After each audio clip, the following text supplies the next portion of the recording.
Hi, everyone. Welcome to Office Hours, the evening edition. If you are watching on YouTube, you'll see a little thing down below that you can click and you can join Zoom. And if you're in Zoom, you see a little thing down below. You can click and then you'll join Makana, and that's where you can actually ask questions. So if you are asking questions, ask them early, vote on them early. Let us know exactly what you want us to talk about and put it in order, because at the end of the hour, we kind of start going pretty quickly. So, so if you really want certain questions or they're important to you, it's important that you ask them early and that you vote on them. Definitely use the voting tool to kind of move them up so that because we'll spend more time on the front half of the show than the back half. And if you think you can answer the questions, well, that's a whole nother thing. You can actually come in and be part of this. Now, in the evening, we open the doors just a little before 6. You need to be here by 6:10. So that we can do the mic check. So if you're not here by the mic check, then we're not going to do it. Now, we only do this once a week in the evening. We will do a Clubhouse on Wednesday. This is pure Clubhouse. And then, but otherwise we do it every morning. And so that's kind of the way it works. And let's jump into the questions, Bill. Excellent. Our first one comes from Greg Gibson in Washington, D.C. And Greg says, I'm interested in how Office Hours is getting audio into Clubhouse and what some alternative methods might be. So the way I'm doing it now, as of yesterday, is, and I did it by accident yesterday night. I was like, oh, I think I get this all figured out. And I turned it on. By the way, Grant, I thought when you hit private, when you're in private and you say, I want to go public, that they would give me a dialog box that let me put a title and description in. It just goes public. Yeah, no, you have to put the title in first before you start the private room. Yeah. It was like, and then we're public. And I was like, okay, guys, hi. And so anyway, it's a little awkward. So the way I'm doing it right now is I've got a Heil PR40, and that is going into a Scorpio mixer. And that mixer that's the Sound Devices Scorpio. And all the 8 series happen to have, well, not all the 8 series, but Scorpio has Ethernet and it also has Dante. So it's actually got 32 channels of Dante that are built into it. I also, hanging off of my router, I have one PoE output on my router, and I just hung off this Audinate it looks like a little pill. There it is. Grant has one. And that is you just put Ethernet into one side, and then it's just Bluetooth, and it just shows up for your phone like a headset. It's like, hey, I'm a headset. And so your phone attaches to it as if it was. And now it's got one channel going, or 2 channels going each way, right? And so then I go into the Dante routing, and I just route the outputs of that Bluetooth into my mixer, and then I route the outputs of the mixer back into that. And I had to do it. I actually took my mic and routed it back. I didn't do the output like left and right because we were getting echo, and so because I was going back in anyway. So that's pretty much it. And I think that's about as clean as you can get. Now, it's very easy at that point. You can hear the phone. So I can open somebody up in Clubhouse and it'll go right into my mixer, which goes right into Zoom. And the Zoom output, I can route out of the mixer. I hadn't routed I had. So I could take the Zoom output and push it right back in. So it's kind of a round trip there. Go ahead, Grant. Yeah, so that's the process I'm doing as well. In Australian dollars, this cost me $400 for that adapter, so it's not nothing. This was $20, which is the analog solution. So this was like a guitar one that's actually worked really well. It was clean, so it has a 1/4 inch in and out, designed for guitar, and an 1/8 inch to come out to get the audio out, and then it goes into the headphones. You could go through the Lightning adapter, or a phone that still has, or an iPad that still has the headphone adapter, and that worked fine. But the digital way is really nice. And then what I had before Sunday, way back in the old days of last week, I was using a USB pre, and I had the output of that USB pre, and I got a splitter. I don't have it here, but it is a splitter that has a TRRS 1/8 inch jack. So that's the one that goes typically into your phone. And I had the little Lightning to TRRS adapter that, the Apple little dongle. Plug that in, and it splits out into a headset, just a TRS 1/8 inch headset jack and an XLR.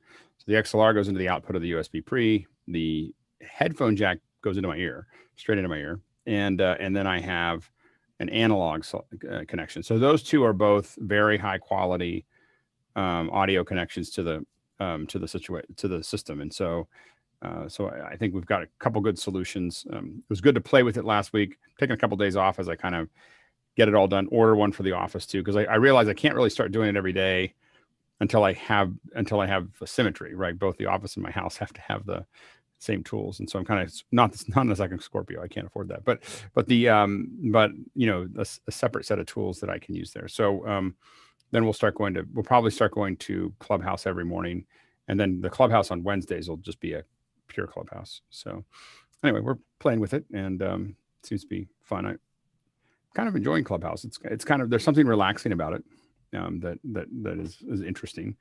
I haven't decided whether it will succeed or not, but it's fun to play with. Next question. The Seventh Scroll in Brooklyn, New York says, we're thinking about using or creating sources for our health classes and wanted to know your thoughts on HLS encryption video hosting platforms. Which one would you recommend?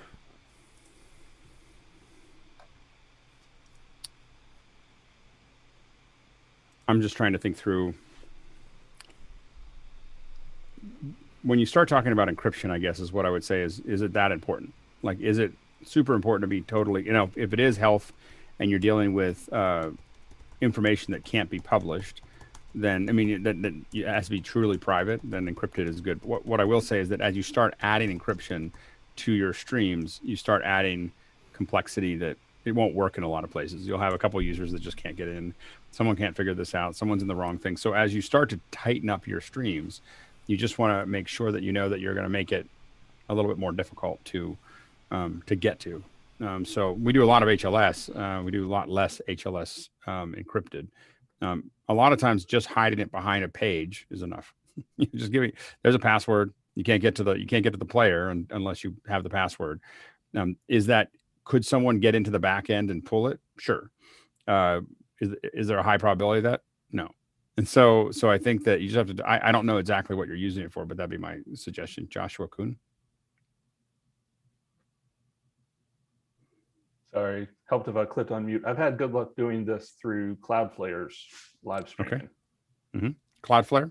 Mm-hmm. That's great. Yeah. So, and that's great. Yeah. So I haven't done much of that. Most of what I do are generally fairly public streams. So I haven't had to do with it. And mostly what we've dealt with is just password protection, on the page, if we're going to do that.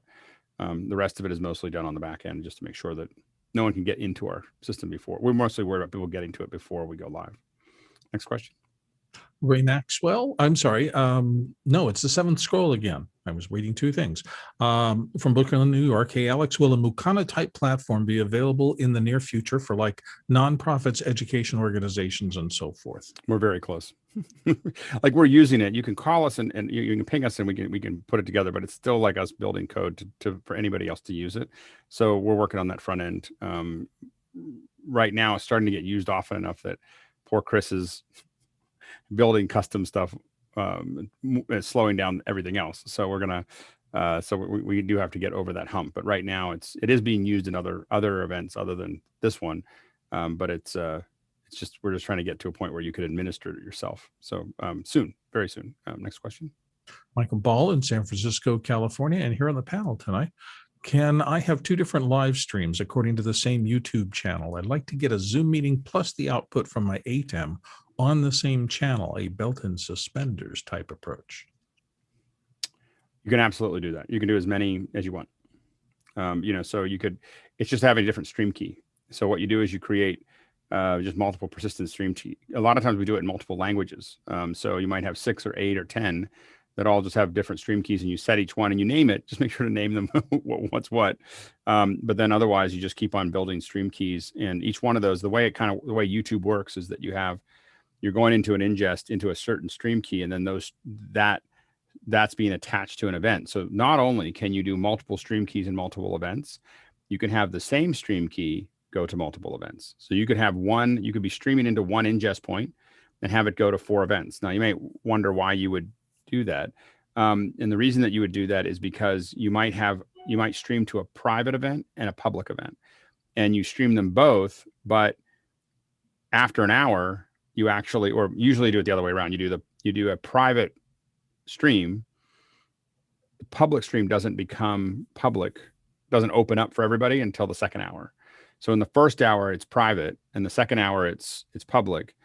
But the private stream, you want them to just continue to have a private stream, and the public stream, you want them to just suddenly it's there. And you don't want to actually necessarily build two different events or do something funky like turn it on and off. You want to have a scheduled event for both of those. And so we've done a lot of those. And then also a lot of times what we'll do is we'll stream in that belt and suspenders a couple hours before an event. We'll just start streaming to the ingest point with all kinds of test footage and everything else we're looking at it. That event is looking at the same ingest as the event for the actual event. So we get to watch stream health, everything else. We get to test everything, but that's just going to an unlisted event that we can watch. And then the other event occurs when it occurs, but we have high confidence that it's going to work because of that. Does that make so? There's a lot of the tools in YouTube are pretty robust in that way. Yeah, that makes sense. I think I was trying to do, I might have had Zoom set up with the same like stream key, but the issue for me is that I would like my feed for my ATEM is pretty clean. And so ideally, if I'm doing a class, that would be the lecture. But sometimes what happens in the Zoom call does need to be recorded, and it's nicer, if that is available on YouTube, especially if there is good interaction with everyone else or a co-instructor or something like that. So I've been trying to get both of them going at once, and I haven't been doing too much lately, so I haven't fully gotten it working. But I think 2 stream keys will probably be an easy approach. And are you using a custom RTMP to go into YouTube? No. To go into YouTube, I've just been using the web browser, grabbing the output from like my ATEM, and then from Zoom, I'm just using the built-in Zoom integration. Right. So the funny thing I've discovered about I hadn't paid attention to it. Funny thing about using Zoom to stream to your channel is that it creates a new and persistent stream key every time you use it. Yes. So I've been slowly working over the last week, through deleting, because you can't delete them all. You can't delete all either. You have to delete each one by itself, and it has a little thing. So it's like when I'm having a cup of tea or something, I just go, oh, I think I'm just going to go delete 10 more. Go in there and delete them while I'm taking a little break to try to. Someday I'll get to the bottom, but it just feels like I never get to the bottom. But it creates a new persistent key, and I think that the reason they do that is so that if you lost connection and the Zoom event came back, it would still know that it's going back to that event. So I understand why they're doing it, but my new behavior now is at the end of when we go into post show, I run over to YouTube and delete that one. So at least I don't fall behind. Next question. Scott Rothheiser, Las Vegas, says, my home office is being delegated to the garage. What do you suggest for my audio to suppress fan noise and the AC in the summer? Go ahead, TJ, and then Grant. I have 2 suggestions for him. First one is to make sure your garage door is insulated. If it isn't, you can get insulation specifically for a garage door that will help cut down the noise, and it'll help retain the cool air in your garage. Secondly, is look into one of the sound devices that has noise assist, because I'm using it now, and without it, you would not probably hear me over the sound of my furnace right now. Wow. Are you able to turn it off? How hard is it for you to turn it off?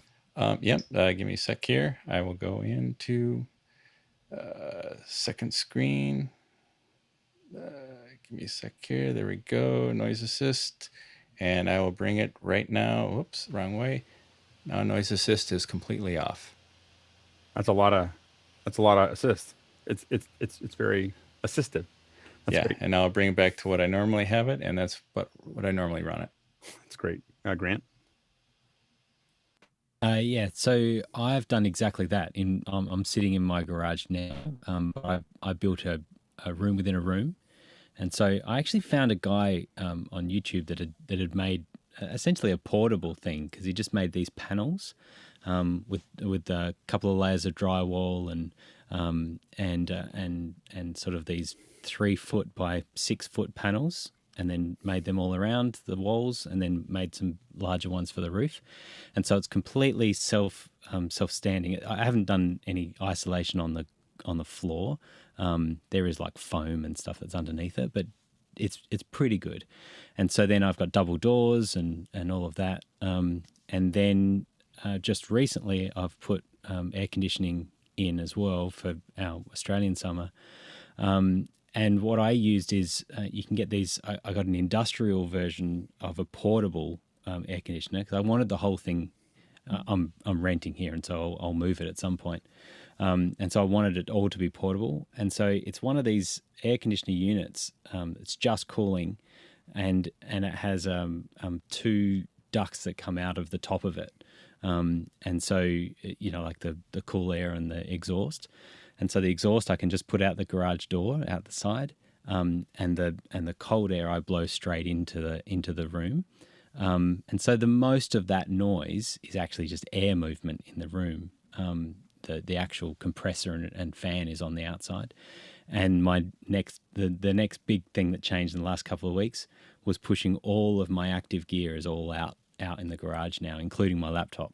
And so everything is out there, and even just that small hole coming through the wall. I've got lots of insulation, and the blue behind me that you can see is actually a curtain, and then there's just insulation directly behind that. There's no drywall on the inside, and so it's actually completely insulation that is on the inside. So it's actually a really quiet room, and of course it's really easy to cool and heat. So I can send you pictures or even the link to the YouTube that I used as my thing 5 years ago. Go ahead, Bill. Since he's in Las Vegas and I spent most of my career in Scottsdale, Arizona, and had to deal with a lot of the heat, this is a lot of time and effort spent on making sure that you could work in the summer and stay cool. Everything everybody said. Oh, number one, first thing is put a kill switch on your garage door opener if you have one.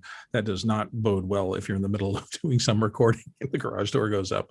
But even then, the fact that it's dry, if the door opened, like if you're trying to do a car in one side and work in the other side, you're going to have dust problems in Las Vegas a lot, because as soon as you open that, you're going to forget about it and some dust storm's going to come by and you're going to be cleaning for a few days after that. The sound thing is an issue. And the only thing I ever found that really successfully cooled down a room without a lot of noise was what's called a mini split. It's a little air conditioning system that puts the compressor outside and then runs the air handler inside. If you can put the air handler part in a closet and then use maybe 8-inch duct to get to a part of the room where you're going to be, you can quietly bring your temperature down to livable conditions in a desert-like environment. But it's hard in a place like Las Vegas or Phoenix. It's just hard. Next question.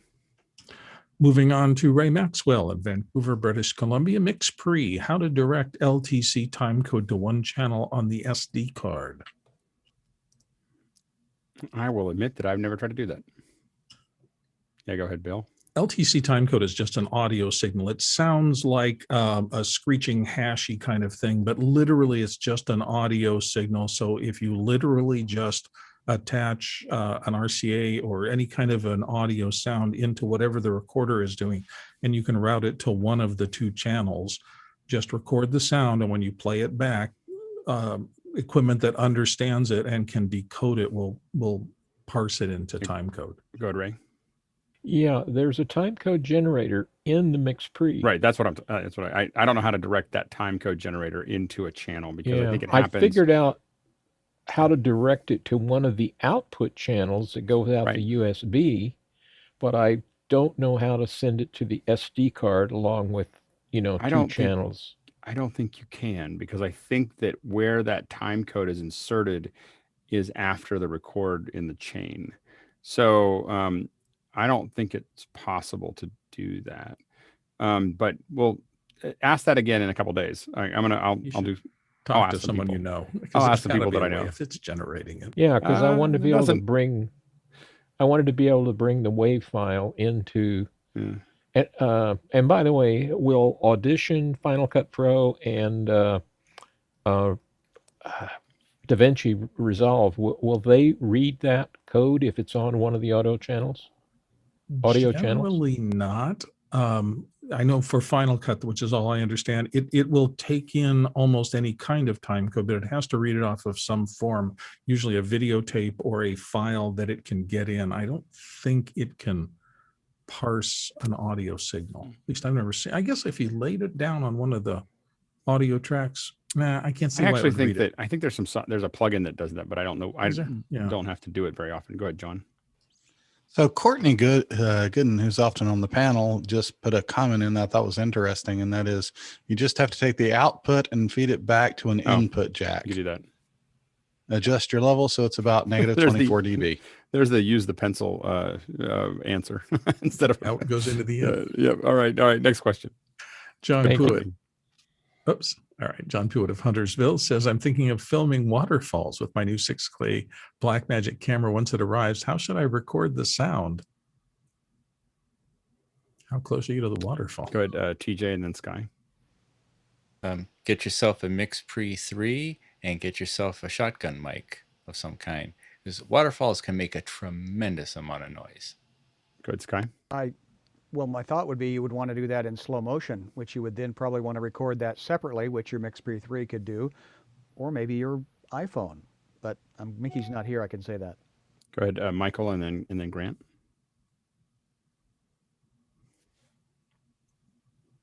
Sorry, obviously it was on the other thing. Have you used or do you have access to a Nagra at all?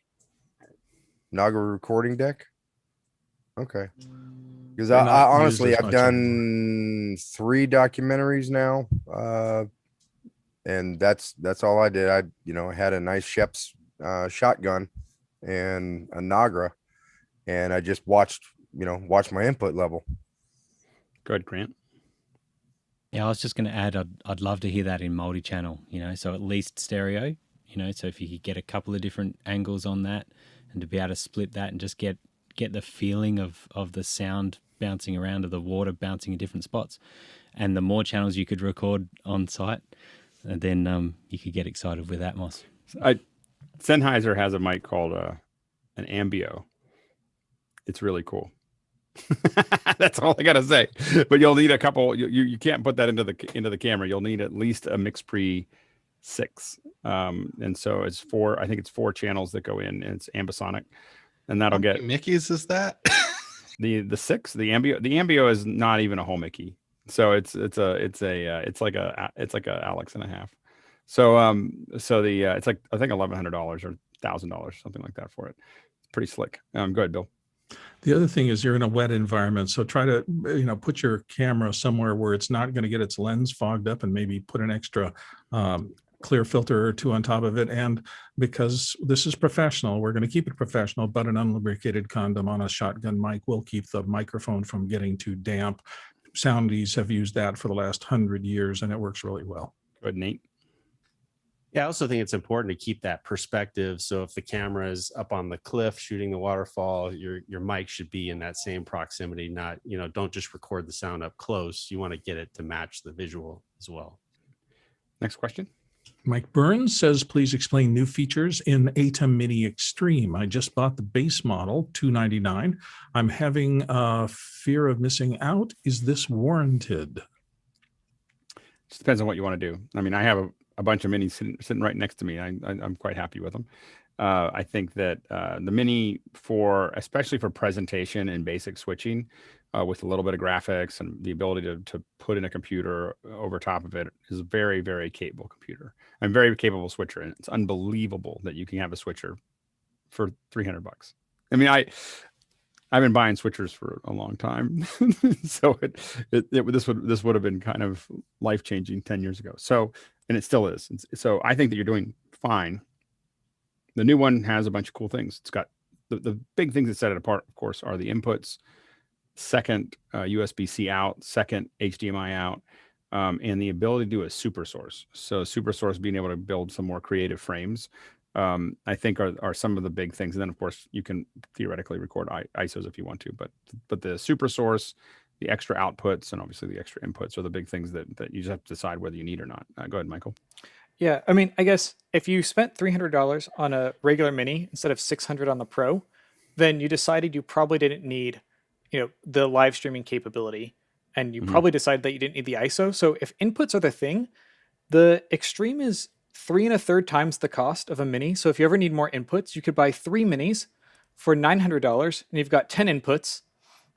And it'd be a little bit of a mess if you were really doing 10. It's actually not that. I have it. I have 4 of them right now tied together. Yeah.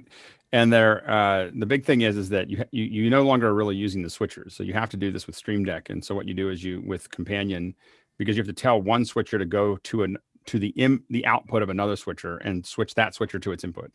So there's 2 things. There's like a dance that has to happen between them, of course. Yeah. Photo Joseph just did a really good video on adding, doing that with Companion. But I guess the point being that if you feel like inputs were the reason that you might have FOMO, you have options in the future to add inputs without, buying a whole new device. Go ahead, Roscoe. Fear of missing out is for people who do not buy ATEM. All right, next question. James Babbitt in San Diego here. When joining a regular Zoom meeting on the Mac and also joining on the portal to bump up the resolution, is a second meeting ID and password needed to join the meeting with 2 devices? Go ahead, Michael. So I keep my portal logged into my main Zoom account, and in that case, it's not needed because it already knows who I am. The one thing I will note is that if you are logged in, which is really convenient, you do want to join second on the portal so that it does not become the primary host. Otherwise, you will try and do something like set up breakout rooms and find that those controls exist on a device which you cannot reach in the middle of your class session. Ask me how I know. But other than that, if staying signed in has worked really well for me. It is, just know that there's also a setting inside of the settings for Zoom in the web settings that can say someone can only join once. So the host of the event can restrict that, and you might restrict it by accident. So just know that there's a bit there to flip. Go ahead, Bill. We had a chat the other day, and I wondered, Michael, or have you found out, Alex, whether or not it is 24 or 30 hours of continuous Zoom 30. before they knock out 30? Yep. So we have determined that. So you have to relink in every 30 hours. Yep. Okay. Oh, yeah. You have to respawn. You don't have to. No, it's not how long you can stay in your Zoom account. It's when you have to respawn an event. Oh, okay. Yeah. Next question. Fair enough. Maggie Barton Baird of Edmonton, Canada. We talk often here about how virtual events will change the events industry. What strategies, activations, or other approaches to virtual events are you taking that are making clients walk away from in-person events and commit to virtual long-term? Well, I'm working on a couple events for next year that I'm kind of talking with clients about right now. And the big thing isn't so much having them walk away from virtual events. It's flipping the hybrid. Is what I'm calling it right now. It's like, flipping the classroom, but flipping the hybrid, which is that a lot of people are thinking about, they want to do an event where there's a live event and we're taking video of it and we're sending it out to the world. And what I realized, and Grant and I had a kind of a back and forth about a week ago, and it just, my brain just kind of clicked into it, that what we really needed to do is have a virtual event that a lot of people come and watch. So if you think about the expense and the pain, I mean, a lot of us who've worked in events knows how expensive it is to support a stage with all the audio, the video, everything else. Whereas if you just get rid of that stage, you could have the host in a room that's right next to the main thing. But what happens is that as soon as you think that way, as soon as you start going modular with that process, what you're now able to do is support that room, but you could also support X number of rooms. It doesn't matter how many rooms now, they'll all have the same experience. They'll all have better audio. They'll all have better video than they had when you were standing on stage. You're no longer in front of the screen. You're no longer, there's no more moire on the LED walls, and you're there. And the reality is, if you go into a room with more than 500 people, all you're looking at is the screens anyway. So the thing is that if you're in these big ones, but now what opens up for you is everybody who comes gets the same experience. It's not an overflow room that kind of gets the video version of the main room. Everybody has a great experience, and those great experiences can happen anywhere in the world. So you can now have your event occur in 50 cities, and if we look at all those movie theaters that don't have a stage and won't be used again, we now have the endpoints for all of your events. You get 100 people in Chicago and 100 people in Boise and 300 people in Pittsburgh, and all those people can go. and with the internet, with an internet connection, any one of those people at any one of those could lift their hand and ask a question, or use something like Makana, or do something like that, and be part of the event. It's not them just watching a movie. At the same time, all the folks that are watching on their phone or on their iPad or at home on their Apple TV can all have the same experience as well. And I think that is, I think that's the future. Like, I think that's where we're going to end up going, is a broadcast that everyone's watching and interacting with, but not. The problem is, you will never avoid on a hybrid event that you put the stage and the cameras in the same room. Everybody watching, whether they're in the overflow room, another room, or on their phone, is in the kiddie table. They're on that, they're that Thanksgiving, that little end table that we all got to sit in and look up and see what the parents are talking about. That's where you are anytime you put people and cameras in the same room. Go ahead, Sky. Well, Grant has, my curiosity is, what would a premium experience look like? Behind the scenes, backstage pass. What would that? Well, to be able to walk through it, like, we're going to do that here. So I can tell you flat out, we're going to do exactly what I'm talking about. And I've been planning it for a decade here. So we have a stage, 50 by 50 foot stage here. And then we also have a theater. It's got 150 seats. When COVID goes down a little bit, the people who come here are going to get fed. They're going to get tchotchkes. They're going to get to walk around the stage before we start shooting. But when we actually start the show, they'll go into the theater. They'll actually have a better view in the theater than they had, trying to stand on stage and get every aspect of it.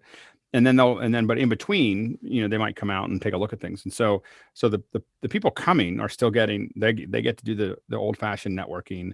They get to shake hands with the salespeople. They get to have dinners and drinks and all the other things that come with a physical event. So there's a reason to come to the physical event because of that. But they'll actually have a better experience because now without the mics and everything else, we can now do surround sound. We can now do, incredible projections and all kinds of stuff that we could do if all those people weren't in the way. so like better camera angles and better mics and a quieter event and like not all that. There's so many things that will be better. And so people will struggle with the other version for a while, but a handful of these will come out and it will eventually click for people that's the way to do that. And then it'll just, and again, it's not less work for us. For people who do events, this is not less work. It might be even more, than it was before. Go ahead. But it's going to be very complicated because you're going to tie all these, every event's going to be tying 20 or 30 cities together. Go ahead, Grant, and then Roscoe, and then Michael. So clearly we're doing a lot of thinking about this, and part of it is helping people to change their thinking. And it's a real challenge because it seems like you take a live event and you just stream it and you give them the ability to, chat or whatever and some sort of interaction back, and you've got yourself a great hybrid event, because it just doesn't work like that. It feels very, very different. It's two completely different events. And so the thing that I've been thinking about just recently is I think that there's always going to be in-person events, and I think that they need to become more exclusive. They definitely are not recorded. They're not streamed. They're not, they are just for that moment. And like Dave Chappelle is a great example of someone, a stand-up comedian, who takes everyone's phones, is not recording. Most of his shows were never recorded, so he could say the absurd things that he does, right? And it not come back to bite him. I think it's a good example of a live event that's an exclusive. This is happening in this room for this moment right now, but it's actually smaller for a small audience, and then those larger audiences cannot get any larger than doing it online. They're going to be the biggest audiences that you can have, that are more of that content that's recorded and people are experiencing that. And so I think those what we want to get rid of is hybrid, right? We want to have those exclusive in-person events that are not streamed, not recorded, and we want to have large-scale live events that can have watch parties that are all around the world, and people are watching and having that in-person event, but interacting with the content in a different way. And we get rid of trying to do both of those things at the same time. Because I mean, so a lot of us have worked on it for a long time, where we're streaming live events. I mean, that's what a lot of big chunk of my life is, and it just doesn't work that well. Go ahead, Nate. Yeah, I'm so looking forward to the days where the cameras aren't at the back of the room and the cameras are priority, and I think that's coming. I think it's to your point, Grant, I don't know that we're ever going to get rid of a live audience, just kind of like SNL or any of these made for TV shows that have a live audience. I think that's a thing that people are going to want to do and be there. And I think it helps performances. But SNL doesn't concern itself with where the cameras are going to be. It is 100% a TV show, and the lenses all get priority, and the audience is sort of weaved in and around it. And there's no bones about it. The audience is the millions of people watching at home. They aren't the 250 people in the audience. So I think that mindset's going to switch. And I think as people start to realize, I think the proof of the pudding is coming soon, where all these virtual events have been going on, and now people are going to realize. People don't want to travel. They can, hey, it worked great. I've been attending these continuing education things all through COVID, and it's worked out great. I don't need to go and get the hype session. I don't know. I just think that's coming soon. I had a friend I was talking to that moved to the Midwest in the middle of COVID, and suddenly realized, as there were a couple of times when they were like, come back to San Francisco, and he suddenly realized that, oh, right, the airport's not a half an hour away anymore. It's an hour and a half, and there's a connection. And he's like, how about we do this on Zoom? like it's just like how about we not? And I think that's gonna happen over and over and over again, where the resistance, there's gonna be a lot of resistance to people traveling again, because they're no longer where they were before. Michael, and then Joshua. Yeah, I did a couple of events about 3 weeks ago. That's fine. Yeah, go ahead. Okay, sorry. I did a couple of events about 3 weeks ago where we were streaming just to remote locations where there were watch parties. Mm-hmm. And one of the things that we discovered was that you absolutely had to have an on-site host at each of those events with a comm back to the main unit, so that when we did take breaks, there was something going on for those people, even if it was just giving out prizes and door prizes, whatever, something to keep them involved. And then they were ready to watch the next segment when it came up. Yeah, on the ones that we've done, we've tied all the comms through, we have 3 or 4 channels of between 4 or 5 cities, that are all, tying everybody in, and then they have all their own comms. So they have local comms and global comms is what we tend to refer to them as. And to your point, you absolutely have to have, we end up having a whole staff of people that are in each city, where you have, it's like a regular event. You just don't have the stage. So you have everything else. You have the registration, you have the people, you have the food, you have all those things at all those locations. And they have all these little mixers and everything else. The only thing that's different is that there's just no stage. You get a lot more space back, by the way. You think about a stage, front stage and backstage, you get a lot of space back in the room when you get rid of the stage. Michael? Especially if you're not doing rear projection. Mm-hmm. Yep. Yeah, I think for me, there's 2 things that keep virtual being, certainly not exclusive, but if, certain cases, the primary option for events. And it's really about the participation. And this is a little bit personal in how I view things. If, I don't bother showing up for something live unless I'm going to be participating in it, because at least if there is a recording. If there's not, as Grant says, the incentives are there and different. Incidentally, my students usually feel that way too. If there's a recording, they don't show up to class. But when you can participate, one of the things that we found about doing virtual events is we do get people from all over the world joining.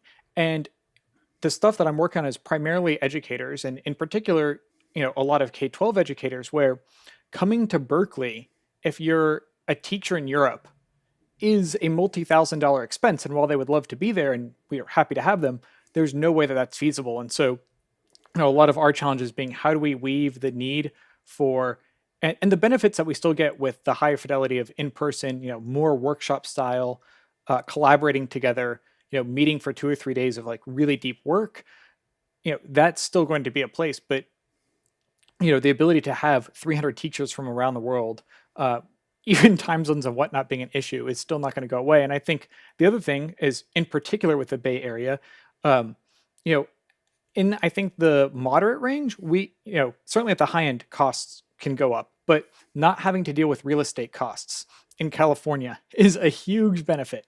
And in some sense, it's just a huge relief of planning too. And so that will be a big thing going forward for a certain size of event. Joshua? Michael hit on part of what I was going to say, but the other part I was going to say, while it may not directly affect us, is how they market the events. Because if you're going the exclusive live route or exclusive virtual, but they say it's just another whatever, yep, then well, everybody's going to come in expecting that and planning for that. I think that the thing is that I feel like what we're seeing over and over again is the events are much larger when they're virtual.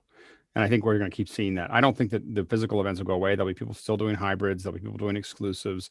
But the events that are going to start hitting 2, 3, 4 million people are going to start happening in the next year or two.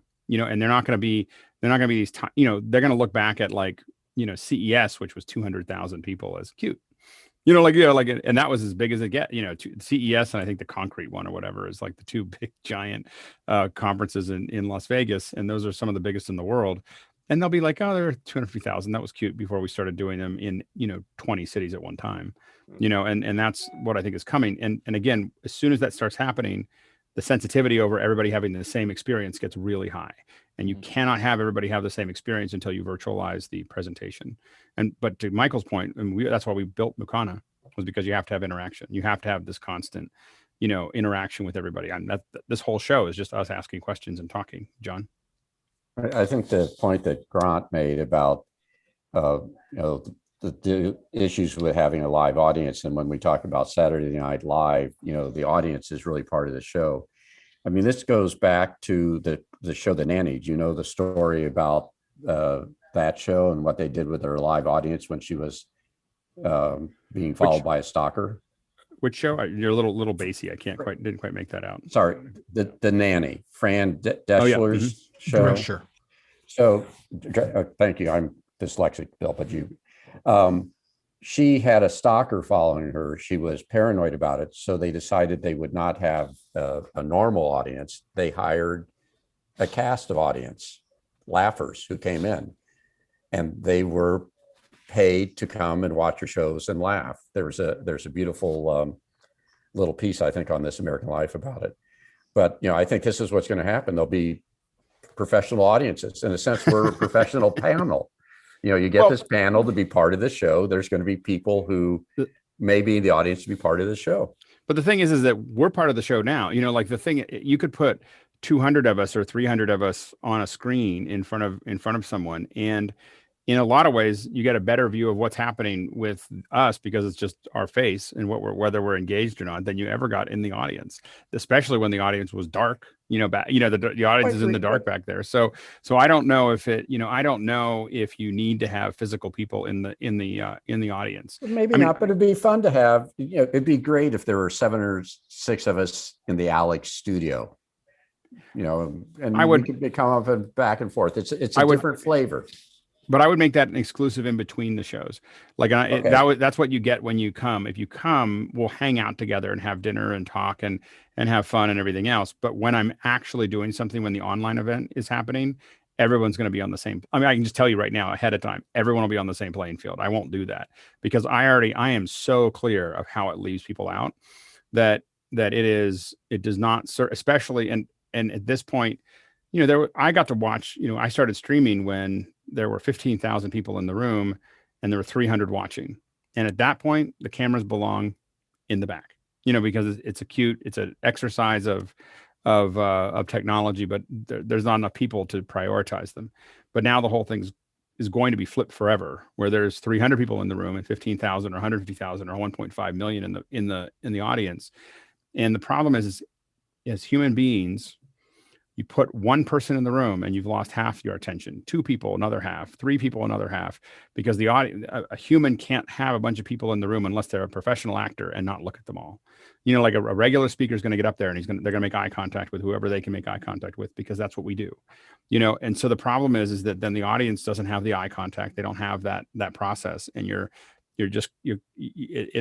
I may work on shows like that for other people because they pay me to do it. I won't do any more shows like that. I just know that that's a dead end. If the show's theater, you might have more people acting on stage and they're playing to an audience. I could see, I agree with you, but I think there's certain programs, whether it's a comedy show or whatever, that having multiple people in the same stage and having some audience at that stage probably will be appropriate. It might be, except that, I've done film acting and stage acting. And I think that my film work, which wasn't great. It's not like I was like the next, whatever. Watch party. Yeah, exactly.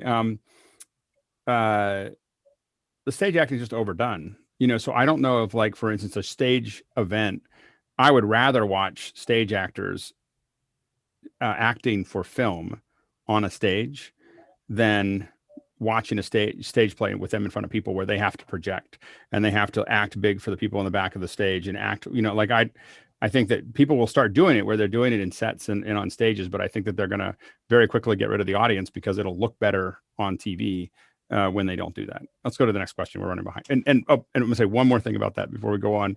And I've talked about it before, so I'll make it really quick, but the best thing we ever did with kids was these things where they went back into the 18th century and they were hanging out with situational actors that knew that material. And the kids just get to have a conversation with them while they're having quote unquote dinner. They're making dinner. They're in a kitchen. They're having a good time, and they're sitting there talking in the right language and having this conversation with these kids about what their life is like. And there was no other audience. It was just them having it. It was stunningly cool, and it was just, but it didn't require any of those things to make it work. And they were totally interacting with an online audience in an incredibly powerful way. Next question. Ken Jones of Seattle's in next, and he's wondering if there's an iPhone app that will measure and report either light falling on a subject or light reflected from a subject. Go ahead, TJ. There are apps that do that, and I'll post a link in Makana to an article that discusses a few of them. Go ahead, Bill. Yeah, I have one called Light Meter, and I think I can probably bring it up in live time. So it's got just basic stuff. There's nothing, extraordinary, but if you wanted to determine the color of a light, you could tap on it and it'll show us that it's 5803 Kelvin and things like that. So it does the basic stuff. It's not super fancy, but it works. Yeah, there's a couple different ones there's some relatively inexpensive ones they're like Alexi makes one that just kind of goes over your camera and diffuses all the light and gives you a sense of that. And then there's some more complicated ones that actually go into the iPhone and we'll do some measurement and pass that back as well. Next question. Dan McCullough of Nelson British. Roscoe, did I miss you, Roscoe? Oh, it's okay. Yeah. I put the link in. I've been using Adam Wilt's Cinemeter for years. Right. I like it. He does a good job of if you have a really expensive calibrator, he lets you make adjustments so that you can calibrate to the expensive equipment with as best as possible. The iPhone cameras are pretty good, but I don't know if he's kept it up with the iPhone 12. Right. And the one that I've used in the past is the Lumu Power light meter exposure for the iPhone. So it's like a little meter that pops right into the lightning on the end, and we've been successful with that. Go ahead, Bill. Dan Maliska. Oh gosh, I just hit that answered instead of not answering it. So let me get it back into the thing and answer it now. So Dan Maliska of Nelson, British Columbia says Final Cut Pro 10 is preset to 3 seconds for still images, but when they are put into an event, they're always 10 seconds. Any easy way to change the duration? Go ahead, Bill. And yes, there is. Let me see if I can pull up Final Cut. So if you just go up to Final Cut Preferences, and you'll, in the Editing tab, the second to last value down there is still image duration. So you set that, and things will come in where you want them. I could have used that a while ago. I didn't know it. All right. Anyway, next question. I've had the same thing. Anyway, John Pruitt of Huntersville said, can we say happy birthday to Tony Mobley? Oh my gosh. Is this your birthday, Tony? Is this Tony's birthday? Because yesterday was my birthday. Yesterday was my birthday. Oh, yes. There's time zones, date lines. Yeah. There's a date line somewhere. I think, but we'll have to say a belated happy birthday. So, but we can't just say it. I think we're going to have to sing it. So, oh my God! There is it. Okay, everybody, ready? Everybody, pin Alex. Keep the pace up, Alex. guys. Okay, ready?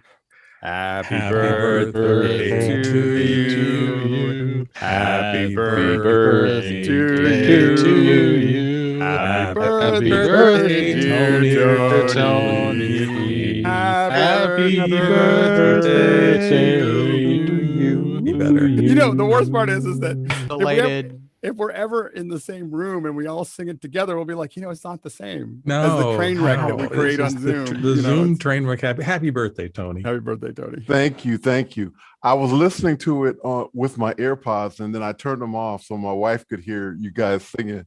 So I hope nobody's she and my this. youngest son are listening to this, and they're just kind of looking. They'll go like, "That's great. Happy birthday." All right, next question. Guy Cochran, our friend, is in from Seattle and says, Nate, when you're learning to be a technical director, what qualities did you admire from those who were already great at that task?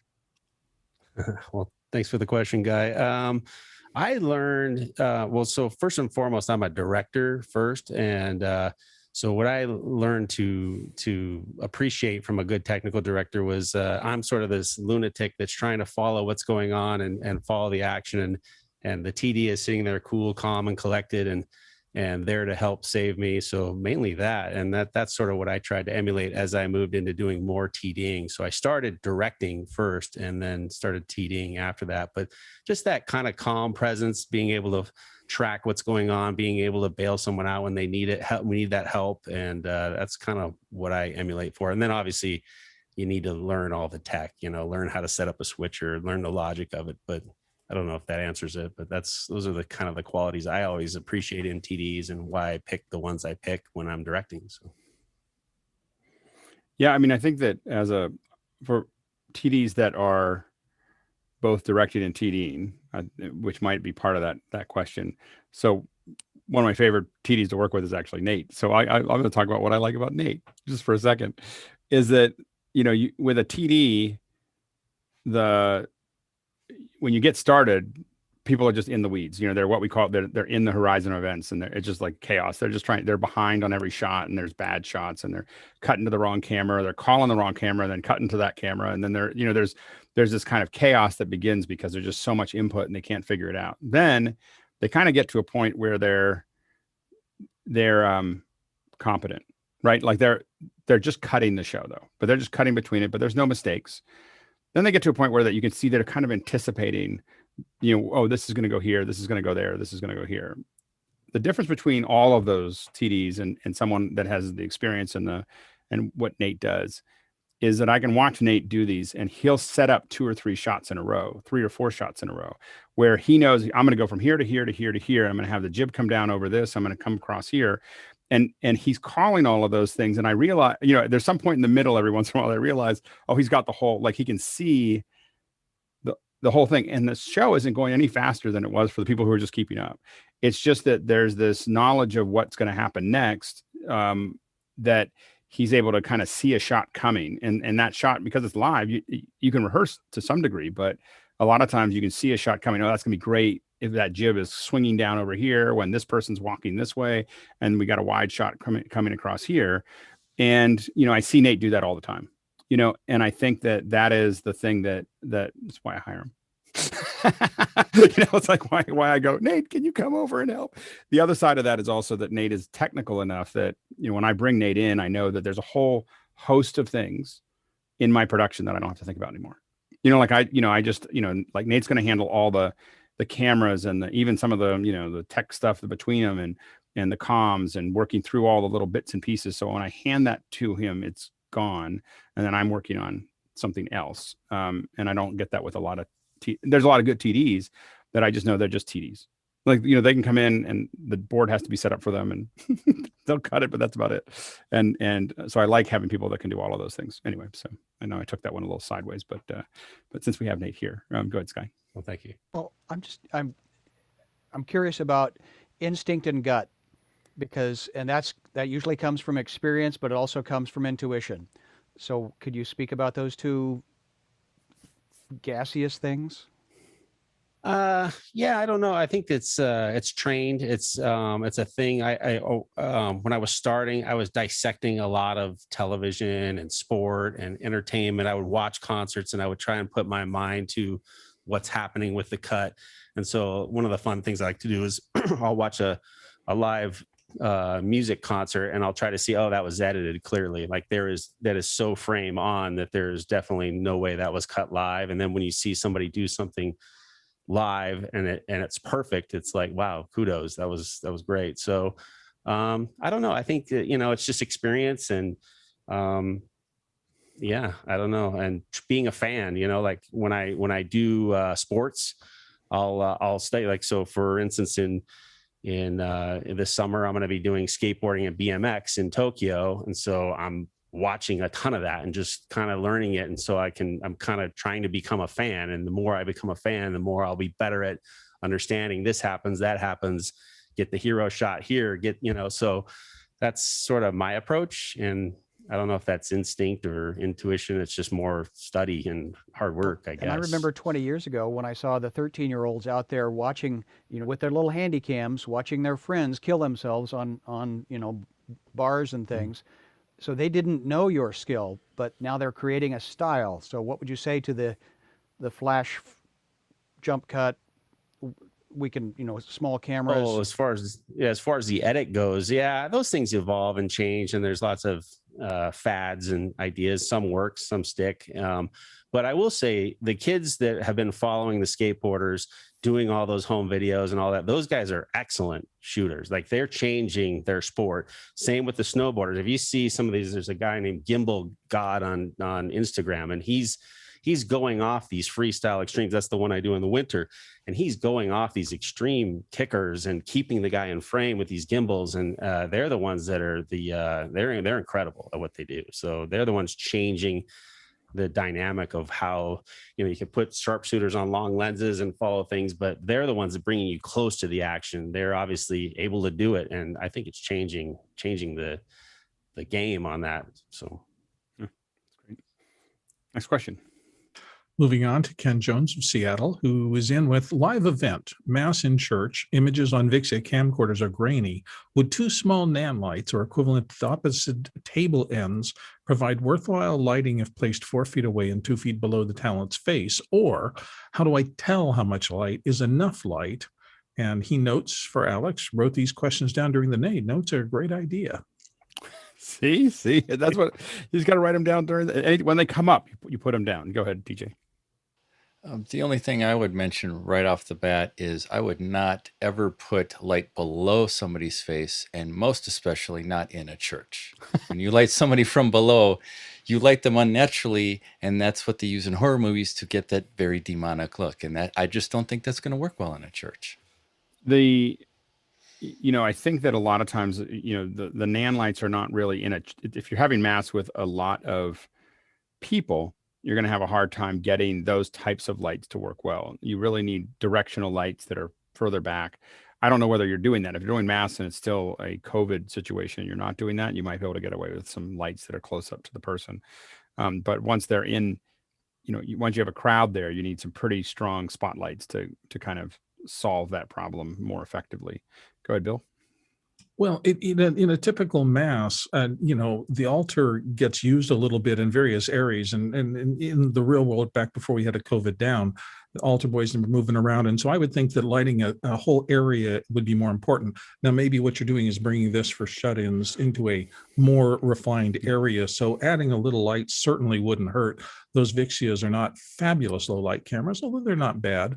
So I put them up, flood the area, and then just look at the dark areas to see whether it's still grainy and kind of crawly. That's usually the first sign of you have too low a light for good exposure. Next question. Next question comes from Victor in Brookings, South Dakota. Victor Kahaya, our friend. Recommendations for a shotgun mic for my voice on my sax jams, and he wants to spend under $500 US. So my go-to shotgun mic under $500 is a Rode.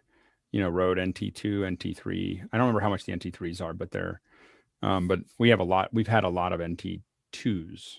They're like $250.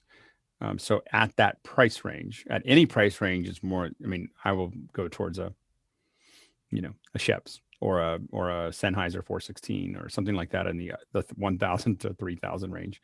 But under $500, we've owned a lot of NT2s, and they're solid mics for the price. Next question. Gabriel Ung of Malaysia said, what's the panel's opinion on events that use green screen and virtual backgrounds? How would it add to the value of the program's content apart from window dressing? Go ahead, Ken. Oh, you're muted.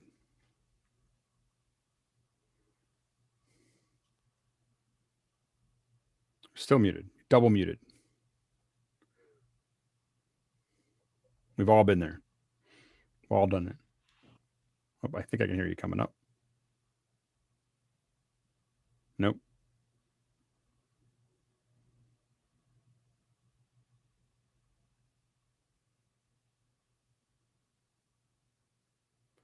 About this time, I realized I have a battery in something, and Yeah, it it's died always a an hour battery. ago. Well, I'm gonna hold the space while Ken is jumping in. So I've done a lot of virtual sets, and Mac Break for years was in front of a virtual set, and then I've done a lot of other virtual work. And my other company built a green screen software. So I think about green screen a lot. What I'll say about virtual sets is that they're very difficult to do well. And so you fall down really fast. So if you have the tools to do them really well, then I think they look great. Here's the problem you get into when you start doing virtual sets. If you want to move those cameras, pan, tilt, zoom, anything like that, the background has to match that. So if you reframe or if you don't make those changes, it looks really bad. So you have to like figure out, well, what am I going to do when I cut from, if I want to reframe and cut people in and go back, those things become more of an issue. Now, a single camera is very doable. But once you start getting into these kind of multi-camera shoots, you really have to lock it down to make it work. And there's tools to do it, and they're getting better, but they're not, and then on the other side of that, a good clean key comes from a good clean lighting situation, which means that you just have to have a lot of things in the right place. You have to have great lights, you have to have a great green screen, you have to have them perfectly lined up. You can't have other stuff coming up into the foreground. My experience from doing lots of digital and then lots of physical is that I will always go to a physical if I can. Because it's just really hard to do digital in a way that feels real. And then I think it takes some authenticity away from the show, when it's just this weird kind of green screen thing. Joshua, you had your hand up. You hit what I was going to hit with the lighting. Yeah, it's just getting the lighting really well done. Again, a single shot of two people talking with a single camera, and you're only going to do close-ups on the table. You're only going to do a cut to a screen. Totally doable for virtual. That's what we did for Mac Break for years, hundreds of events. You do need to make sure that you're using the big thing is it's all about the screen. Is you want to light the screen separately from the person. The person's well lit. The screen's well lit. They're about 10 feet apart. No less than 5. To make that work. And then you want to make sure that the screen is perfectly flat and that there's just no gradients. Because what you want to do is every gray that you use up when you're doing every extra color that you pull out of green is some edge detail. It's a little bit of your hair. It's a little bit. So when you get it perfect, when you're dealing with very few colors behind there, so very little gradient down or to the side, you have more resolution to work with when you're talking about their hair. And so the other thing I'll say is that if you are doing that single camera, the other thing to know is that no one knows what that background looks like. So if you don't put any windows back there, like if you look at the older versions of this show, when I was doing a green screen for fun, it looks pretty good. There's a lot of hair detail in most of those shots, but that's because I didn't do a full key. I didn't try to get rid of everything. There's a little bit of the actual screen was just, I got the green out and then just let the shading just hit the background. And that gave me a lot more detail in my hair than I would have had otherwise. So there's a lot of ways to get around it on a single camera, and multi-camera is really cool. But, you start getting into things like Unreal Engine, and most of the real-time things have trouble with aliasing.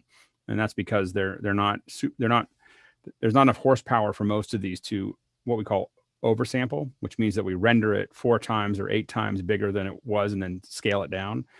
We do that in 3D all the time to get rid of all the little stair stepping or aliasing, and they don't do that in real-time 3D yet. And so whether a person notices it or not, they'll know that it's CG because of this weird little thing that's going on in the background that their brain will pick out. So, and again, it just doesn't feel as authentic. Anyway, next question. Ashadev of New York City says, does having the new ATEM Mini Extreme eliminate the need to have a beefy computer running OBS or vMix to do a show? Yeah, that's what it does. Yeah, like your work is being done in the switcher, not on the computer. Go ahead, Roscoe. Well, yeah, it kind of depends on what you're doing. There are certain things a switcher can't do that you can do in vMix, and So it's very specific, but yeah, for the most part, it offloads a ton of visual processing. Yep. Yeah. Go ahead, Michael. Oh, you're muted, Michael. Oh, Zoom was not in focus. That's weird. But yeah, I think for me, the biggest thing is anything where you might want to use a keyer and a source, or two picture-in-pictures. Now that you have super source, that is, that was one of the primary things where I'd either have to edit after the fact or go to OBS or something like that. And so I think for 95% of the things that I would want to do with a computer, the Mini Extreme will hopefully handle it. Of course, there's things like NDI and other stuff, but so much of it will be great. Yep. I do think that the new Extreme is the ultimate. Well, as soon as I get one, as soon as it arrives, we'll play with it. But I think it's going to be the ultimate like teaching platform because you just have the 8 inputs. 4 was not quite enough for what I do. The 8 inputs definitely going to be enough, and with the super sources and everything else, it's going to be pretty amazing. Next question. Do you know when they're going to come out? Guy is the person to ask about that, and I don't think he's not here right now. So, but I think that they're moving stock right now. So I've heard that they're in the wild. So it's just they're not that far behind, but with Blackmagic, it could be months before they fulfill all the orders. Just because I think that they're going to be really popular. Next question.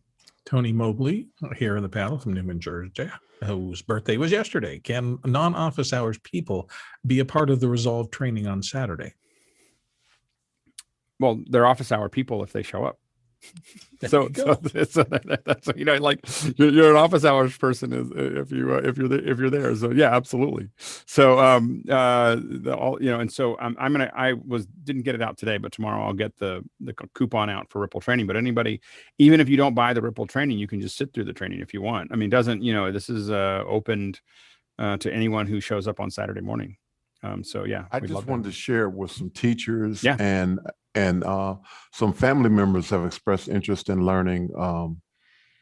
They're more than welcome to. They'll be able to watch it on YouTube, but they'll also be able to watch it on YouTube as well as join in Zoom and join the group. We'd love to have them. Yeah, absolutely. John, what's the price of the Ripple training? I think it's I don't know off the top of my head. I think it's either $79 or $99, but it'll be much less than that for us. So it's not going to be super pricey. Yeah. Go ahead, Roscoe. It's $29.95 for an upgrade. For an upgrade, right? Yeah. Yep. Yep. Next question. Gabriel Ong of Malaysia. Common questioner here. Experience where a guest's share scheme kicks a Zoom room out of a meeting and causes it to crash. I couldn't restart the Zoom room or my Zoom, only by restarting my Mac. Will it return back to normal? Any ideas what could have happened? Note that we're on a corporate account on the latest Zoom updates running on Catalina. Sounds like you ran out of some kind of cache. Either a memory cache or a drive cache. That's what I mean. It sounds like that's what it sounds like. Go ahead, Bill. Yeah, if it is, I find that now that I've got a relatively new MacBook Pro 16-inch here, I put a lot of RAM in it. I just keep forgetting to shut down programs, and I sometimes open something at the end of the day, and it's running in a pretty small partition because there's so much stuff in the background that I just run with all the time. So it's something to watch out for. Yeah, but a smaller computer with not a ton of RAM or not a could just run into a wall, and then sometimes then it gets then you're in some kind of corrupted cache file that won't get uncorrupted until you restart. That's my guess. Next question. Brett Ramsey in Melbourne, Australia. Might Clubhouse be a good solution to provide sports commentary to spectators at a venue? Yes. In fact, that is. That's why we're experimenting with it. so like that's my primary interest in it. I did a bunch of second year stuff with sports, and so I've worked on a bunch of that, and I think that Clubhouse is actually perfect for that solution if it gets to be popular. And that's part of why I'm trying to figure out how to supersize it and get good at it. Is I think that it's a perfect platform for that. Brett. Yeah, I was interested. Stuart Fairweather's commented quite some time. A lot of places we go to, a lot of venues have got the FM transmitter and all that, and that's an expense. And I just thought this might be perfect, but not knowing too much about Clubhouse, I really wondered. But yeah, it's encouraging that if you're interested in Oh doing yeah, something similar, yeah, it sounds like it might you be the saw solution. you very quickly cut through my secret plan. So so the what I'm interested in Clubhouse is that it's very low latency, almost zero. And that's what makes it almost zero for up to thousands and thousands of people. That has been the problem that we've dealt with in second year experiences in the past, is that most of our streaming is 5 seconds, 6 seconds. If you put that into a basketball court, they're already on the other side of the court when you're talking about the last swoosh. So that's the issue, is that 6 to 7 seconds is an eternity for a lot of sports. And so I think, to your point, you could do some really exciting things with sports over Clubhouse, where you're not calling the game, you're just talking about the game. Try doing it in drag racing. 6 seconds is 2 seconds longer than a whole race. Exactly. So I think that there's I think that it could be a big opportunity, So yeah, and especially as they start adding more pieces to it. Yep, great thinking. Next question. James Babbitt here in San Diego says, is there a small powered loudspeaker you could recommend as an open loudspeaker in a Zoom meeting with the Rode Video Mic NTG shotgun mic? Go ahead, Michael. Yamaha makes a great little powered speaker. And actually any of your pro companies make, some pretty excellent ones that you can control the volume. You can even get, a separate little remote that you can put on your desk and control the volume, so you don't have to get up and go behind it and do it. But yes, there are plenty on the market. The Yamaha, a set of them is $250, $290. And believe it, I use them as reference monitors on my console when I'm trying to PFL something, in a show or whatever, because they do reproduce the audio quality extremely well. Yep, those are good ones. I mean, Yamaha makes a lot of good little speakers. I'll never tell you that you should leave an open speaker with a shotgun mic, though, because it's you just have to know that you're going to have to do a lot of mixing to do it well. So typically, when we have a shotgun open with a shotgun open with a speaker, it's important that the shotgun is closer to the subject than the speaker is, so that it's behind it. And then the other thing is that it's not very loud. And then the last thing is that it is that you have to we use a Dugan auto mix, so that when someone's talking, it pushes the speaker down. And when the speaker goes up, it pushes the mic down. And so getting those things in, it definitely takes a careful dance to make that work. Go ahead, Bill. Yeah, we can always tell on office hours when somebody comes on with open speakers in the room, even if they're turned off original sound, and it still takes a moment for it to kick in. So you get that echoey sound right at the start of a person talking before it fixes it. And when the echo cancellation begins, you no longer are really getting full duplex audio. So your whole show isn't as good because somebody's got an open speaker. So when you can close those up, you're going to get a much higher quality sound and a better interaction altogether. Next question. And Shadev is back from New York City. Anyone tried Spaces on Twitter? Twitter seems to have plans to help creators monetize, and having the blue check marks adds a lot more credibility. This may be stiff competition to Clubhouse. Would love the panel's thoughts. Well, Twitter hasn't successfully gotten out of the model that they already have yet. They've tried a couple things. So I'm not sure that, it's hard to have some other model and just add on to it. So it'll be interesting to see how that works for them. I think Clubhouse has its own space. I think there's a lot of limitations to Clubhouse.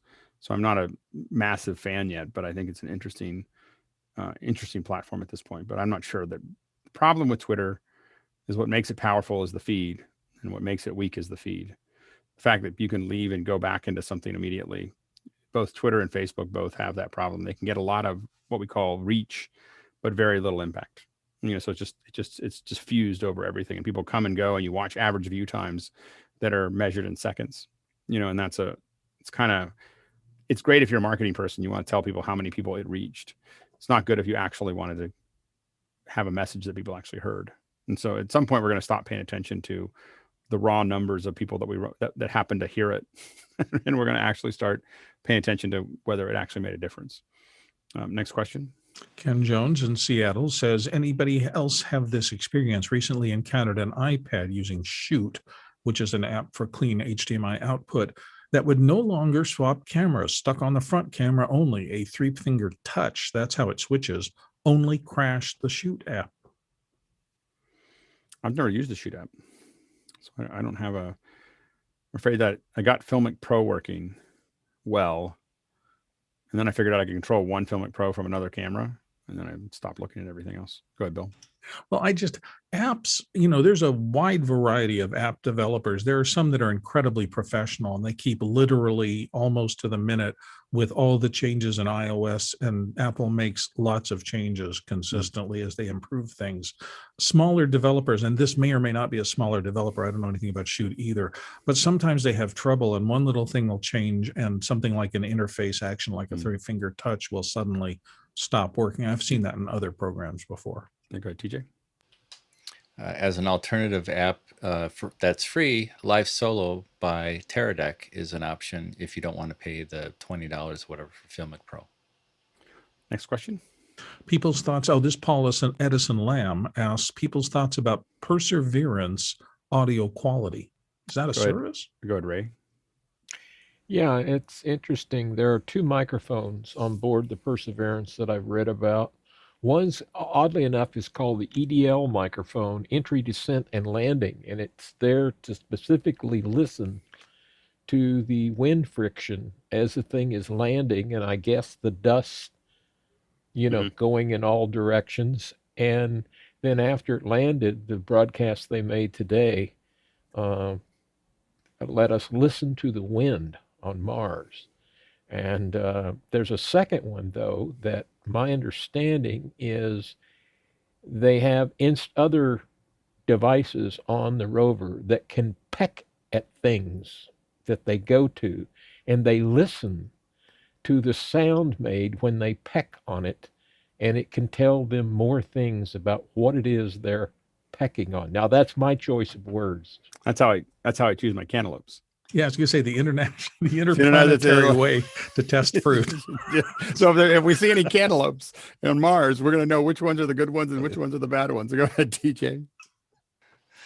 If you watch the stream that NASA did today, about halfway through, the person was talking about the microphone, and actually had the local model of the microphone, and they were talking about the specifics of the microphone, if that's of any interest to you.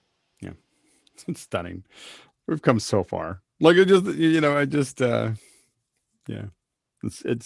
kind of like watching the landing today was just amazing. Like just a little YouTube clip of it coming down and just realizing we're getting this high res, landing sequence. And then when it looked up, especially for some reason, there was something about it when it looks up and it sees the package above it that's dropping it down. I thought that was one of the most impressive parts because it gave you context of what was happening. So it was it's pretty slick. When does the drone start flying? Ray would know this, right? What's the date on the drone? I haven't heard that yet, but I'm interested because I can't wait. Who needs to be the first person to fly a drone on Mars? I fly model helicopters and so forth. Mm-hmm. I'm very interested in that. Go ahead, Steve. Yeah, I heard recently that they're going to wait a while and move till they get to a certain terrain before they're going to drop the drone. They have to be in a certain area. We've all learned how important it is to get a good liftoff and landing site for your drone. Exactly. We've all lost at least one drone that way, and if they lose that one, it's a lot of. Hey, come on! They don't have to deal with telephone wires. What's the problem? Go ahead, Roscoe. It's totally autonomous, so it's already been driven. It's just a question of whether or not it'll follow the instructions. Right. Yeah, absolutely. Go ahead, Ray. Yeah, the other thing about the helicopter is it has to charge itself in the Mars sun for a full, I think, Martian day, not one of our days, and then it can fly for 90 seconds. Oh, wow. Each flight is only 90 seconds. Mm-hmm. That's but it will still go out of control and go over the horizon. I just know it. Just watch it. There it goes. Off it goes. That's what every drone. And the thing is that if something happens to that drone like that, where it just takes off and flies away, every non-drone owner will think, "Oh, NASA, how could you, how could that happen? How could you do this? You spent all this money." And every drone owner will be like, "Yeah, pretty much the same." Yeah. So anyway, next question.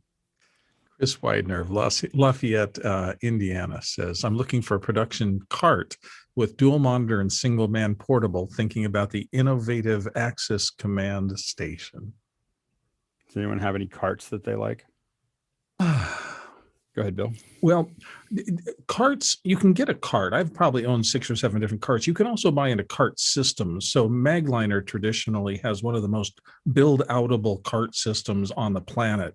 You can buy camera mounts. You can buy rigs to hold your Steadicam. I mean, they've been in the business such a long time. Now, they're not cheap, but if you're looking for something that's incredibly flexible, I'd recommend taking a look at Magliner.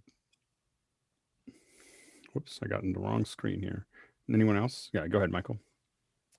If I remember right, you can rent them from like Syn Video Systems and stuff like that too. If you're not looking to pony up the money right away, rental for a short period might be a way to go. The as far as it's not a cart, and I don't know if they make a system. When it comes to just moving your stuff around, if anyone's used a Remen Cart Master, it's a living. Anytime someone talks about Magliner, like we carry a lot of really heavy gear and we just chew up Magliners, not Magliners, but rock and rollers. Oh, rock and rollers. Yeah, rock and rollers. When you said Magliner, I was thinking rock and rollers, and I was thinking we just eat those things alive with our cases. And so these Cart Masters are the next step up. But yeah, Magliners are what most of us have used. That system is pretty much the one that we've used most of the time. Next question. I will say, if you don't have a lot of heavy stuff, Magliners can be very useful because they have a lot of, there's a bag you can put light stands on. There's a lot of accessories. So it can be a good starter system. Works well. Michael Fraley of Dallas-Fort Worth is next with a recent article has stated that Apple will do away with Facebook, Google, and Twitter on iPhone 13. Do you think that will be a detriment to iPhone or to the apps? Go ahead, John. Number one, iPhone 13 is not going to be out for a very long time, and I don't think anybody actually knows what's going into it until much closer to June. But number two, I really don't think Apple's going to remove those apps because that would just cause a whole lot of political controversy at that point. So I think that somebody was writing an article in a newspaper or a blog and wanted a lot of attention. Good, Bill, and then TJ. Well, the other part of it, though, is that Apple's reason that I read was part of it was security concerns and security flaws. And if there is truly a security issue with your data through those apps, Apple's brand for the last 4 or 5 years, at least that I've been watching them, has been they're really, really tight about your privacy and your security. So I could see them making a stand on that and saying, even if you're Facebook, Google, whoever, you have to conform to our security protocols or we're not letting you in, period. Go away. Good, TJ. I think this is really related to the impending change to the tracking to explicitly allow you to track certain Facebook or whatever through other sites. You have to set certain identifiers on the phone, and that is bubbling that up to the user so that they explicitly have to say yes or no. I think it's probably related to this. Good, Michael. Yeah, I mean, I think that it's hard to tell with a rumor, but the way that I would probably interpret this is Apple likely has some rules that they would like to change. And, some of those rule changes usually come out in June during developers conferences. And, in the biggest cases over the past few years, the rules that have received the most pushback, Apple has changed on, but it's usually and Apple wants to push companies in a certain direction. And, if they can do it, then pretty much every company that is the size of Google and Facebook and Twitter will adapt their applications. And if there really is is sort of a stalemate, I guess the world would find out who has the bigger power. But I suspect what would likely happen is they would come to an agreement at some point before anything really disappears. Go ahead, Michael Fraley. The article was based on an announcement from the CEO of Apple, and already included in the article, Mr. Zuckerman and company are trying to put together an antitrust lawsuit against Apple for it. And it is all about the data that Apple is concerned and keeping us secure. The advertising, all that kind of stuff. Apple, I think, finally got to a point where they've said, look, enough's enough, dude. You guys aren't going to change this, so we're just going to drop you off of our stuff. The altruistic side of Apple is that I think is that it is a it protects our privacy. And the hard part that a lot of these companies are going to have with any kind of lawsuit is that it generally benefits most of the public and not them. Like, it's not like, oh, this hurts the average consumer. Now, the one place that they might argue that is that it's in Apple's best interest to move people to subscription and away from free services. Free services are supported by ads, and ads are supported by tracking. So, there's, so the more cynical side of this is that, it's in Apple's best interest to keep on cutting people's ability off from tracking, because then it makes the ads less effective. It makes free apps less effective. It makes more people pay more. So that's going to be, I think that's most likely the argument that they will make. I think that the problem is that for them to win an antitrust, they have to prove monopoly, and Google itself makes that very hard because it has the higher percentage of users. So both Epic and all of these other folks, what they're trying to do is prove, they need to prove that the iPhone is an ecosystem among itself. And that is a really high bar, because there's a lot of Android phones that look almost identical to it. That's like saying, and so it's like saying a BMW is a BMW, not a car, and that, I think they're gonna have a hard time with that. And so I think that and I think that in the current direction, unless something changes dramatically with the Supreme Court, no ruling is ever going to win. Like, this is not a Supreme Court that has the makeup of let's get creative, and so, this is not they're just not going to get creative. And so every one of these, nobody's going to win an antitrust. Now, where they might win is in Europe, because Europe has an entirely different set of rules, and those rules don't have any rules. Like, they just make shit. They just make stuff up. Anyway, excuse me.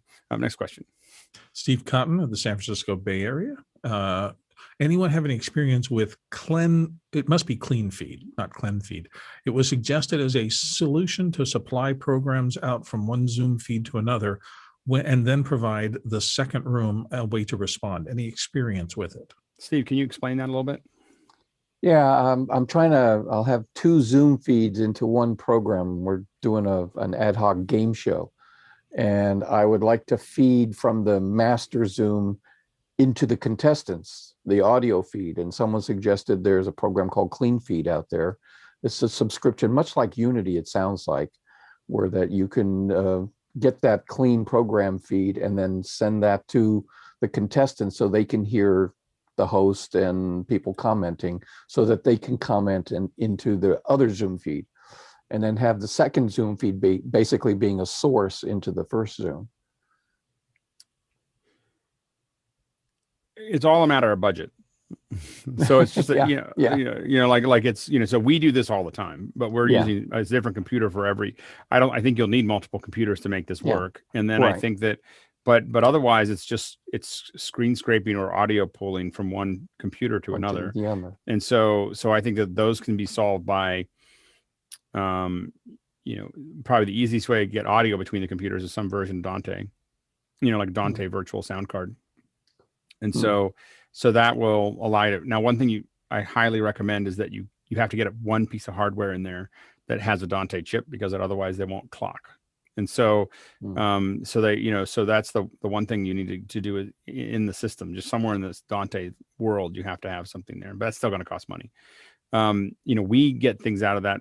The audio, we go back and forth between computers with stuff like USB pre's, because I've got a balanced out, balanced in, that I can move it back and forth. And then you just need, on the other side of that, you need something that's going to be a digitizer for video with a mini recorder or something like that, where you just have HDMI out that gets converted into a USB-C. So those things all kind of, there's ways to go back and forth between those. Now, what we do, of course, is convert everything to SDI and then put it into a router and then route it all back. Like that's how we handle that. But that's not probably the cost effective way to do that. Go ahead, John. Yeah.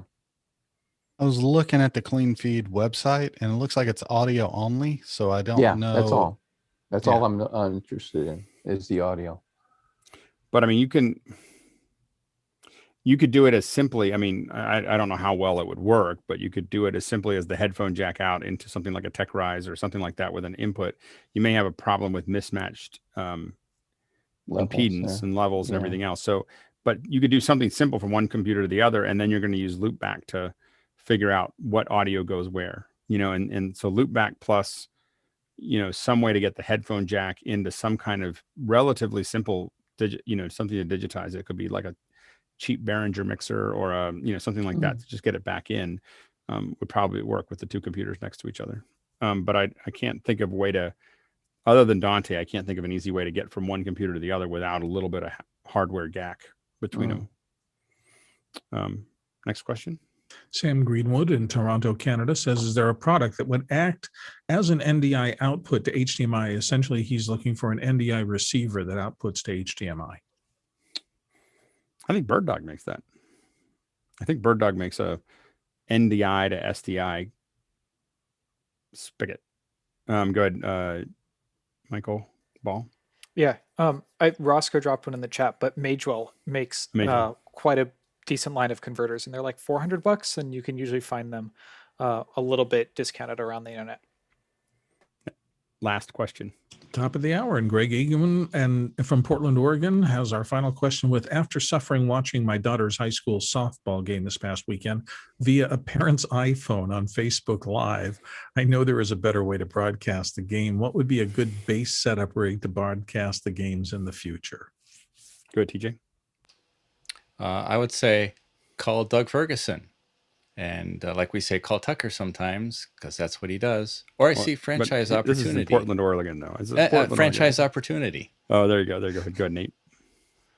So I have a lot of experience doing this, shooting tons of hockey games for my kids. I would say one thing. I mean, you can go the whole gamut on what you do production-wise, but one couple things that will help it immensely is get the camera on a tripod rather than some parent shooting it handheld. If you can, get the mics away from the parents and closer to the field of play. So you don't have that screeching going on right into the mics where every parent's screaming for their kid and that kind of thing. That will immensely help the production quality. And then have the person shooting not just sit there and follow the action, but every once in a while up to the scoreboard and show you what's going on and then back to the action. Those are the things that, I mean, obviously you could grow into slow-mo and graphics and all that kind of stuff, but those are the things that on a just sort of a base level would improve it tremendously. So go ahead, Joshua. For the live streaming part, maybe it's pushing the budget for some parents. We can get one of the JVC or Panasonic cameras that direct feeds to a USB modem and then put that on the tripod. Don't try to sit in the stands. Roscoe did this for many years. Justin Turner got $34 million last year for a contract. I'm still at Cal State Fullerton. But you sit behind home plate, you take an HV40, you put a wide angle lens on it, you can actually cover the foul lines, and you get a really good video at high definition that shows you the entire game. You get the interaction of the pitches, and it's really the best seat in the house, but you have to get permission to be there. John Pruitt. I was gonna say, if you watching us and you happen to have a spare ATEM Mini laying around, you could always use an iPad to superimpose your graphics using Keynote, like Alex has shown us in the past, and that way you could have the score without having to zoom up to the scoreboard. The HV40s, I forgot all about them because I had lots of them. I probably have a couple of them in my garage right now.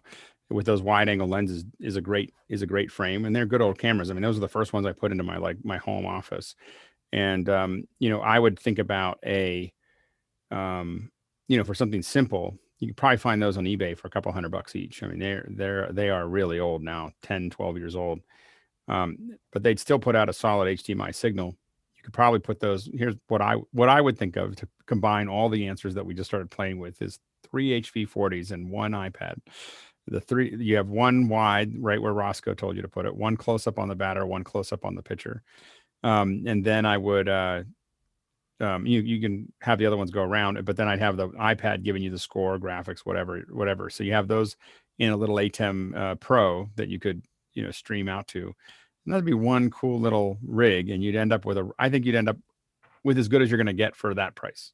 that's I think that would be a pretty nifty little rig. And then of course, what you do is you try to get the parents to pitch in, to do it. And then you keep on expanding, you get better cameras, things like that over time. The key is to do something relatively solid. And back to what Nate was saying, get them on tripods. Like do not handhold those cameras. Go ahead, Roscoe. I'm going to say, and if you get an ISO, you can sell the highlights to the individual players' parents. They'll actually pay to see their kids do that amazing. Be ready to be the team video guy, and you're doing all the highlight videos and all the records. Be ready. That's how it begins. So, all right. Well, thank you so much. Another evening that we have made it. Somehow we lost Grant. This was Grant's evening, and then he disappeared. Anyway, so so thank you all. Thank you all for coming in the evening. A great set of questions. That with when we have less than 100 people, I'm always worried that we're gonna not have enough questions. But we had a perfect number. We're ending just a little late, and great quality questions. And of course, thanks to the thank you to the panel. Just every time, there's always someone to catch the ball. It's great. Ken, did you get your mics working? Let's see. Can you hear me now? Yeah, a little roomy, so it might not be coming from that way. Oh, probably not. Yes. It's all good. It's all good. Ken, we're now, where are you coming? Where are you coming in from? Where am I based? I'm based. We're in the UK, so it's wow. It's late. What time is it? 4 a.m. Well, thank you so much, Ken, for coming in. Hopefully you'll come back tomorrow morning. You'll just go get a little sleep, and then come back and hang out with us again. It's good to have you here. So welcome, and it's good to see Joshua. Your new Nate. Of course, we haven't seen in a long time. Brett, we get to see you in the evenings now, so we're excited. And thanks to the regular crew here. And we'll see some of you tomorrow morning. All right, see you guys.